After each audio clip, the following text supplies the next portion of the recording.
papal bulls and doctrines that was used um, for to the age of discovery and for the to establish before the Treaty of Tordesillas.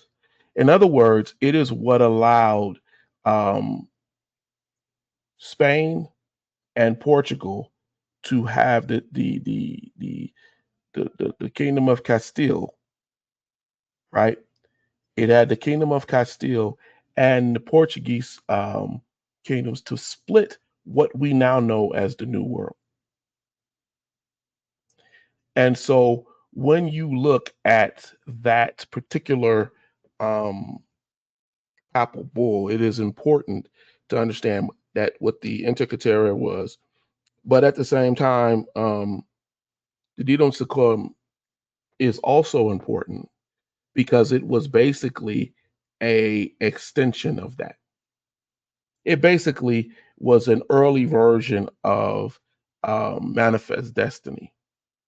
It's saying that anything that you find in the mainlands and islands and the rivers and everything, you have the right to acquire under the name of God.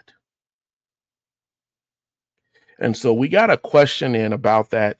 And I wanted to make sure we understood what the differences were.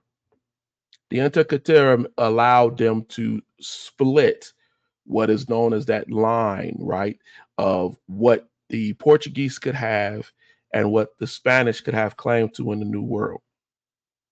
But this later papal bull allowed for people to basically go in and take and have claim to by God anything and everything that they found in the areas that they were given.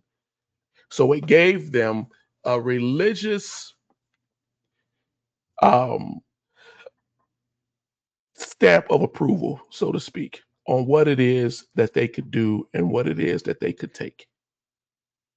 And so knowing both of those papal bulls um, for African Americans is important because this was the beginning of what later would develop into the slave trade.